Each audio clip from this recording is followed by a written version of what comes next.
So I'd like to introduce three people who were involved in this pilot project. Sergeant Denoh Grear, an honored war veteran by the Pentagon, and a freedom fighter and a freedom writer, practicing spoken word and trying to embody and instill with you what it is like to be part of the military, the modern military, through history and through stories.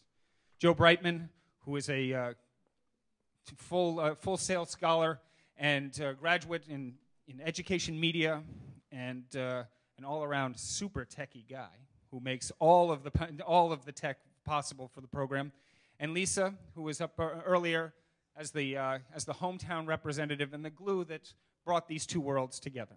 So I give you Sergeant Denoh Grear.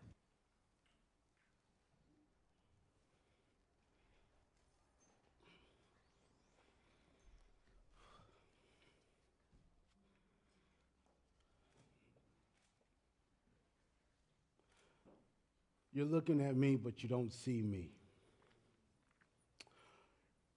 You're hearing me, but you're not listening. Because when it's said and done, all I want you to do is envision. This flag right here, it's a casket flag. That's why it's long. You've probably never seen one in person before. This flag was given to me by a combat photographer while I was at Fort Meade, Maryland last year. His name is Michael O'Neill. Mike was in charge of doing the dedication videos when soldiers died. And he got hit hard when he said the video I did was of a soldier who just landed in Afghanistan, and the same day you saw him underneath this flag. See, we can laugh about it as veterans and say, wow, he was short-lived. But in the war zone, you need humor. So once again, his name is Mike O'Neill, and he says he doesn't have PTSD. So for people like him and people who don't want to accept the fact that two wars are going on, I become a freedom writer and freedom fighter to give a voice to the voiceless, a face to the faceless, and pride to the shameless. So pieces of PTSD is what we're here to present.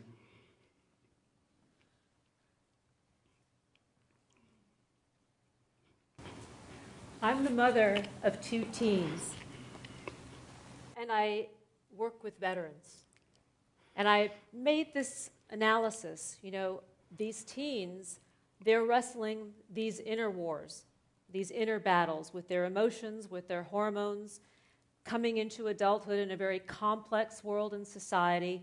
And then we have our veterans, these brave servicemen and women who return home from the battlefield, suffering, finding it hard to reclaim their lives, to reintegrate back into civilian society. So I thought, what would happen if we married these two groups for a time to explore the inner and outer battles that we all experience? And we love to have the kids represented at TEDxMalibu. We have a fabulous relationship with the Malibu Boys and Girls Club. The kids performed here last year. So this year we decided that we would do a spoken word project, that we would create a virtual classroom where we would all come in together weekly and explore harvesting happiness through spoken word. Lisa met me in San Diego performing for military veterans that have been sexually abused in the battle zone and within the ranks going through the military and are not getting the help they need emotionally, physically, and mentally. I provided a support system by connecting the dots and made them cry and made them say, "You gave me a voice." In doing so, Lisa asked for me to be a part of the Boys and Girls Club. I grew up in the Boys and Girls Club. I was transitioning from war and didn't know how to deal with children. So I brought in a friend of mine who works with children, works with music, to help me out, and Lisa. So when Denoh and Lisa invited me to design our pilot program, I was really, really excited. I'd spent the last 10 years spent in that four-walled classroom, that typical box that many of us learn in. One of those things that I've learned in that classroom is that delegating a strict curriculum and expecting formulaic results doesn't always work. It's not a good way to make deep breakthroughs with your kids. It's not a good way to get through. It's not always the best way to retain information. But those are the things that we needed to do with our cohort from the Boys and Girls Club. We needed to create art, so we needed to take a different philosophy. Now, in my master's degree work, I studied challenge-based research, a framework developed by Apple that takes the focus off traditional techniques and truly puts learning in the hands of the learner by having them lead the experiences. Now, putting so much power in the hands of the learners can be fearful for us as teachers. And as Lisa had mentioned earlier in her part of the presentation, it triggers that natural fear of the unknown. Now, with challenge-based learning, you don't always get what you expect, but the results are more personally relevant to the learner, deepening the experience and promoting greater retention. Now, since Apple obviously promotes the use of technology in learning, they recommend unfettered access to technology, computers, and the internet as well. As you can see behind me, our technology was a little bit limited. We didn't really have that much. We were limited to our own personal laptops. One day when our internet feed died, when our video feed died, our kids came up with a really, really creative solution to that one. So you kind of understand where we're coming from, what we're dealing with. To get to know the kids of our pilot program, one of the first activities we decided to run with them, we entitled Passion. Now, I'd like you to take those notebooks out one more time. I'm going to ask you to take that notebook out, and as you listen to this piece by Sergeant Grear, I'd like you to write down one or two words about what your deepest passion is. I know you're TEDsters. I've heard everybody make references to their passions today. So now, please have a listen to that song by Sergeant Grear. Hey God, you put me here on this earth for me to do what it is that I gotta do, right? You can't take away my passions. No, no, you can't take away my passions. No, no. Never lose your passion. My last words to this world. Never lose your passion. You only live once, so live for something. You only die once, so don't die for nothing. My passion fuels a revolution. My revolution, your revolution, our revolution. I'm paying my dues, blood, sweat, and tears through war-torn years. The reasons fall better than the action. Spontaneous and adventurous. This is my action. The action of me racing death. Taking a deeper breath and getting more tattoos. Non-verbal clues. My language to the public. I would not lose, I would not rest. Using these features on my chest. These symbols to spread the news. Stereotype me, I like that. But I'll prove you wrong. I knew your type of... Now as the song fades down, what I'd like you to do is take that piece of paper, fold it in half. I'd like you to find someone in the row in front of you or behind you that you don't know, and I'd like you to pass it to them. Then open theirs, and just take a look at what some other people have on their mind. I imagine you're looking at some things like world peace, perhaps promotion of the arts, let's say sustainability. Now you have to keep in mind, we were working with middle school kids. So I'd like to give you some examples of the responses we received when we asked our kids about their passion. Gerber food. Chinchillas. Bubbles. Mermaids. Bananas. Giggle. So you can tell by the lighthearted nature of our kids' responses that we needed to go a little bit deeper. Now, first thing we needed to do is establish some rules of engagement. Our 3 rules of engagement set up an atmosphere that made our students feel safe learning and safe expressing themselves within the context of our online class. The first of these rules was respect. It was expected at all times that they listen to each other, because we were sharing very deep and very personal parts of ourselves. The second part of it was reflect. By reflecting on what each other has said, we asked them to relate the information and relate each other's situations to their own personal situations. Third, We asked each participant to respond, to contribute their own piece to the puzzle that we worked out to put together. Now, once this atmosphere was established, Sergeant Grear led some great activities, like this next one called the hot seat, to help our kids open up and show them their true selves. Joe and myself are not from this coast. We are located in Delaware, and I was located in Washington, D.C., going through a warrior transition program. So this whole program was 3 hours ahead, 3 hours back for each of us and all of us. We had to connect through the internet. And this is what's so special about the internet and what's so special about this program and these brave boys and girls of the Malibu Boys and Girls Club. Thank you.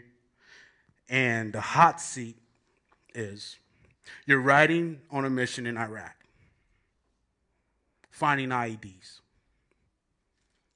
And you're in that seat wondering, if something happens to me, what will the people of Iraq, of America, what will they say about me?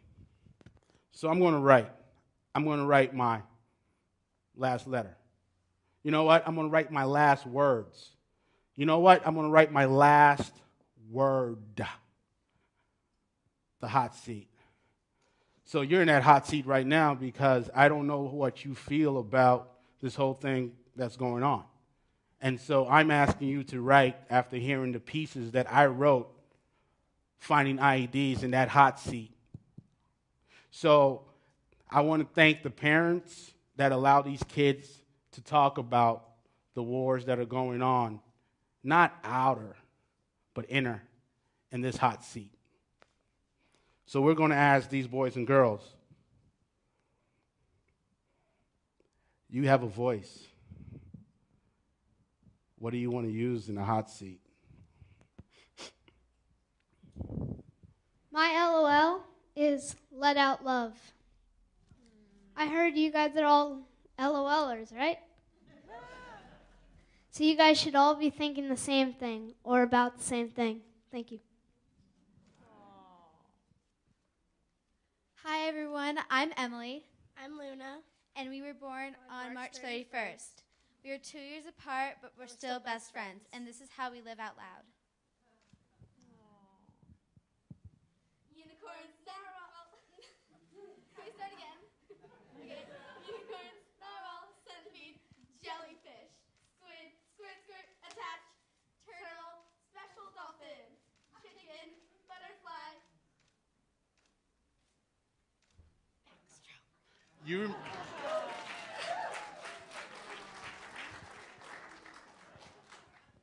My name is Ife, and I live out loud and stand proud for the world and my friends that are around me.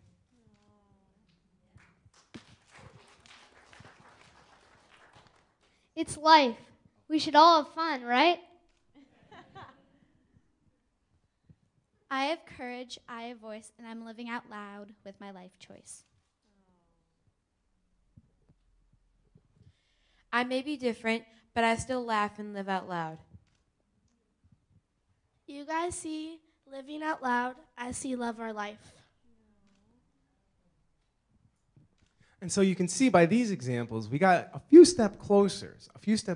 Sergeant Grear broke down that wall that the middle school student hides behind. That one that many of us also hide our emotions behind. Now, once we established that looseness, we needed to take it another step forward. We needed to make the connection between war and these middle school students who really had never experienced anything like it, and most of their family members had not either. So we taught rhythm, we taught rhyme, and we needed to work with those ideas to bring out a little bit more of those kids. We also needed to find a bridge topic, and that bridge topic was bullying.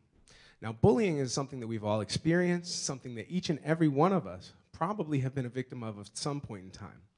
When we brought up bullying, the student responses became even deeper and truly connected to the experience of war. Now, we have two outstanding examples that we thought we would like to share with you today.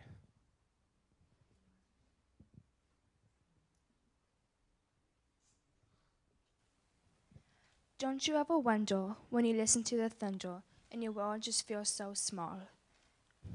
What I'm feeling inside is like they don't know I'm alive, and I don't want to be invisible. You've taken my chair, you've pulled my hair, but I just kept it in and pretended like I didn't care. I can't keep living this way, so I'm starting today. I'm breaking out of my cage, and I'm going to make a change. But thank you for the pain. It made me raise my game, and I'm still rising today. You are a bully, but I am too, so I'm not going to stop you from doing what you have to do. But don't be surprised when you get a clue, and don't whine when it happens to you. I'm not going to care when you give me a stare, but I'm going to change my little ways. A song today, I'm going to make a change. When you cry, I'll stand by your side. For you, I will defend and be your friend. But you still have to change and make your own choice. I wanted you to know that we too have a voice. And so finally, through all these steps of learning, by learning rhythm and rhyme, by exploring their passions, and by connecting the learning directly to the learners, we brought these students together to form some pieces of art. So what's next? Now, what our pilot program confirmed that it was possible to teach an art and to make personal connections across more than 2,000 miles, even with the sometimes flaky barrier of technology and the internet in between us. So as Sergeant Grear, Lisa, and I move forward with the Harvesting Happiness Through Spoken Word program, we aim to bring this to the people who need it most. We want to bring this on a base tour, to the families, to the servicemen and women who are protecting us and protecting our freedoms.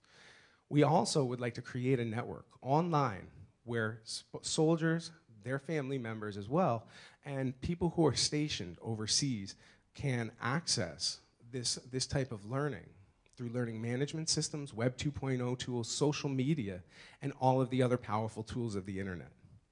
Because these people deserve a voice. These people need to connect, and they need to have this unique interpersonal artistic experience. These kids, a lot of them were born on 2001 dates. They grew up with us fighting these two wars that some of us probably forget about because we're out going on dates.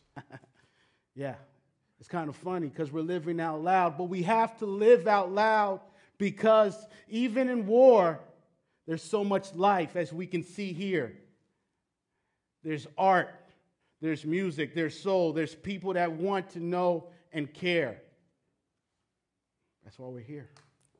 So just to wrap this up quickly, this has been a labor of love, this project, and we want to thank the Malibu Boys and Girls Club and these kids who were courageous to come into a classroom the first time, a virtual classroom, and you guys are absolutely awesome and daring, and we salute you.